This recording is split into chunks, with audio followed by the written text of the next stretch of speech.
Há aproximadamente 5 bilhões de anos, uma nuvem de gás e poeira na periferia da galáxia Via Láctea foi comprimida devido à gravidade.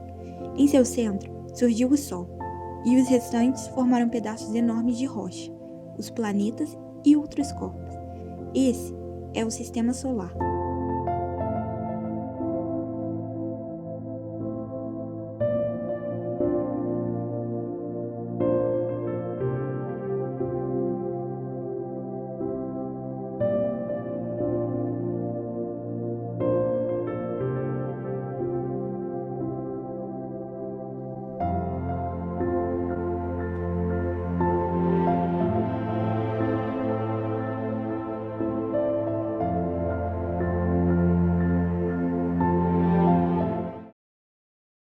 O Sol é uma estrela de terceira geração. Foi formado há aproximadamente 5 bilhões de anos.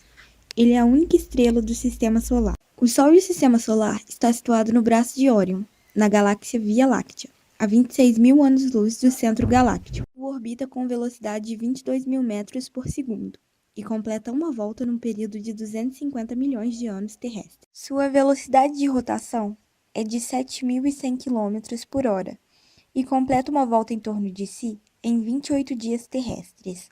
Concentra 99,86% da massa do Sistema Solar, que equivale a 1,9 vezes 10 elevado a 30 quilos.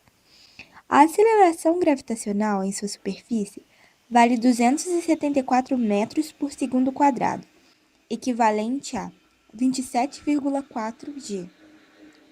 Uma pessoa na superfície solar pesaria 27 vezes mais do que na Terra. Seu diâmetro é de aproximadamente 1 bilhão 392 milhões de metros.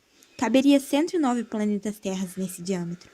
E sua circunferência é de 4 bilhões 379 milhões de metros. O Sol pertence à classe espectral G2V. Isto é, G2 significa que o Sol é uma estrela que possui temperatura superficial de 5.700 kelvins, sendo uma estrela de cor branca. Sim, o Sol é branco.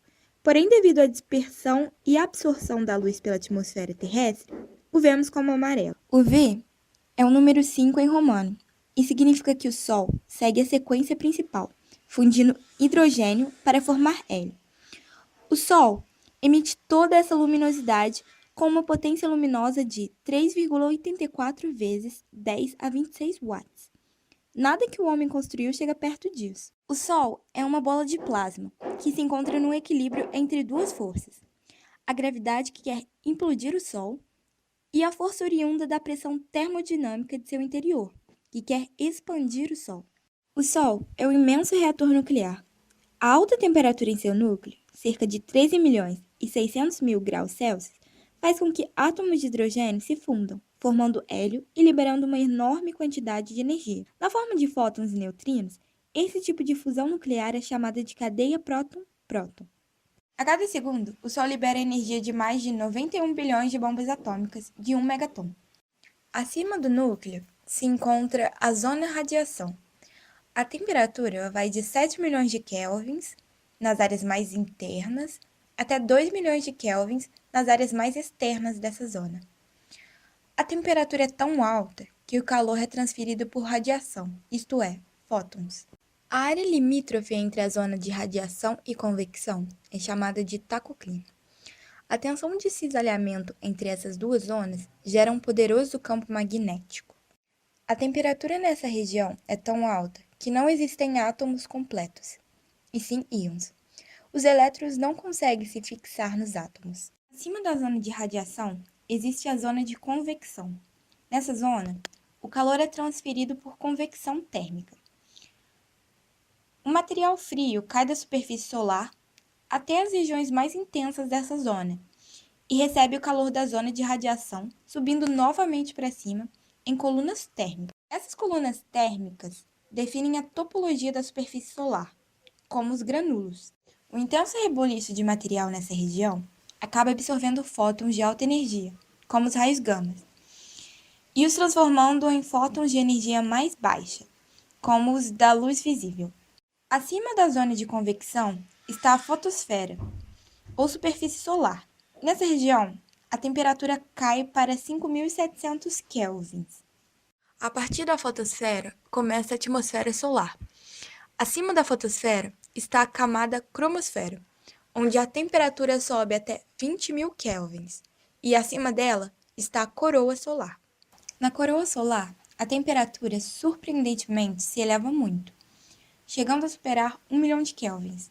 Uma das hipóteses para tal elevação de temperatura é a instabilidade do campo magnético, que choca plasma superaquecido, causando as erupções solares. As erupções solares podem ser de dois tipos: explosões solares, formadas por fótons que viajam na velocidade da luz, e ejeção de massa coronal, partículas da coroa solar que são ejetadas a velocidades altíssimas para o sistema solar. Ambos os fenômenos fazem parte do vento solar, uma emissão constante de partículas vindas do Sol e produzidas na coroa solar. Em estimativa, o vento solar pode chegar a uma distância de 100 unidades astronômicas, formando a chamada heliosfera, uma espécie de atmosfera externa do Sol. Tal vento chega até aos limites do sistema solar. A explosão solar e a ejeção de massa coronal são causadas devido à colisão de linhas de campo magnético. O Sol possui um poderoso e instável campo magnético. Devido à rotação solar, as linhas do campo magnético comprimem-se, formando arcos de plasma. Quando dois arcos se chocam, ocorre a ejeção de massa coronal, ou então explosão solar. A ejeção de massa coronal afeta a Terra, causando auroras e de vez em quando apagões, como ocorreu no Canadá em 1989. Após uma explosão solar ou ejeção de massa coronal, a temperatura em algumas regiões da superfície cai em alguns milhares de kelvins, formando manchas, as manchas solares. Essas manchas geralmente são maiores do que o planeta Terra e podem chegar a uma temperatura de 4.000 kelvins. A quantidade de manchas solares indicam o quão ativo está o Sol, indicando assim o clima solar. Há dois climas no Sol, o máximo solar e o mínimo solar. O ciclo solar geralmente dura 11 anos, ou seja, a cada 11 anos o Sol chega no pico de atividade, chamado de máximo solar. No máximo solar, a quantidade de manchas solares e ejeção de massa coronal chega ao máximo. O Sol é formado principalmente de hidrogênio, hélio, oxigênio, carbono, enxofre e neônio. A presença de elementos mais pesados demonstram que o Sol é uma estrela de terceira geração, isto é, foi formado a partir da supernova de outra estrela. Hoje, o Sol está em praticamente metade da sua vida. A temperatura vai aumentar gradualmente e, em 5 bilhões de anos, ele se transformará em uma gigante vermelha. Porém, não explodirá em uma supernova, pois não tem massa suficiente. Converterá hélio em carbono, se transformará em uma nebulosa planetária e, em sua fase final, em uma anã branca, formada de carbono. O Sol era o centro da crença de muitos povos, desde os tempos pré-históricos. O Sol era considerado uma divindade por muitos povos e, mais tarde, por grandes civilizações, como os egípcios, sumérios, gregos, incas, astecas, entre muitos outros. Desde as primeiras civilizações, já existiam relógios solares e monumentos ao Sol, como o Stonehenge, e também já haviam mapas solares, descrições de estações do ano, equinócios, solstícios, eclipses solares e lunares. Claro, tudo isso com um certo misticismo. Em Roma, havia um feriado em comemoração ao Sol, Invicto, comemorado logo após o solstício de inverno, que pode ter sido um dos antecedentes do Natal. Outra influência celeste na cultura foram os dias da semana. O Sol e a Lua eram considerados planetas pelos astrônomos gregos, e cada dia da semana adotou o nome de um planeta. O primeiro dia da semana se tornou o dia do Sol, ou Dies Solis do latim. Tal nomenclatura foi utilizada nos mais diversos idiomas, como no inglês, Sunday, e no alemão, Sonntag. No português e demais línguas latinas, a nomenclatura foi modificada por imposição da Igreja Católica, e o Dia do Sol se transformou em domingo, do latim Dominicus, Dia do Senhor. Mas línguas de origem pagã, como inglês, alemão, holandês, ainda preservam o Dia do Sol. Das primeiras explicações científicas para o Sol vem de Anáxagoras de Clazomenas, que chegou à conclusão de que o Sol é um metal em chamas. Eratóstenes estimou a distância entre o Sol e a Terra, em cerca de 153 milhões de quilômetros, bem próximo ao valor real. Alguns astrônomos babilônicos, indianos e gregos já pressupunham que o Sol era o centro do sistema solar, ideia demonstrada por Copérnico, no século XVI. Com a melhoria do telescópio, melhores observações puderam ser feitas, como Galileu, que observou as manchas solares.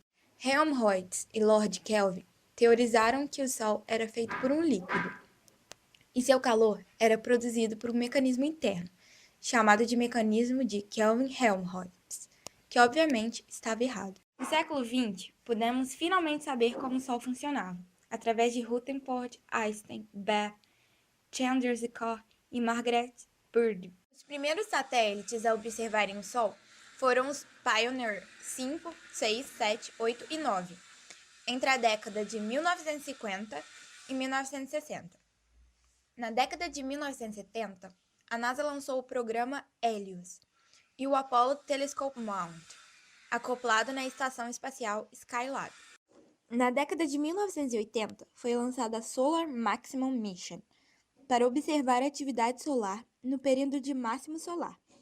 Depois de um problema técnico, ficou à deriva por 3 anos e foi resgatada em 1984. A sonda Ulysses foi lançada em 1990 para observar a atividade solar bem de perto e estudar o vento solar e o campo magnético do Sol. Em 1991, o satélite japonês Yuko observou as erupções solares em raio-x. Em 1985, foi lançada a SOHO, Solar and Heliospheric Observatory, que observou o Sol e o vento solar em vários comprimentos de onda. Em 2001, a sonda Genesis viajou até o Sol e coletou amostras da superfície.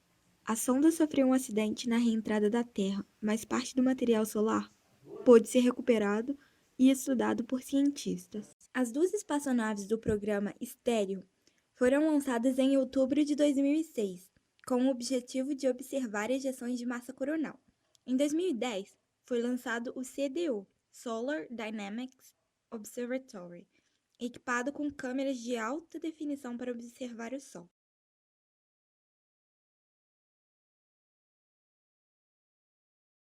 Bem, pessoal, esse é o nosso Astro Rei. O vídeo de hoje vai ficando por aqui.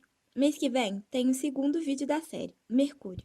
Mas semana que vem tem mais vídeos, radioatividade.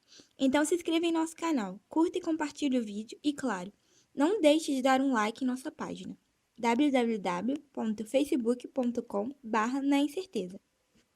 Até o próximo vídeo.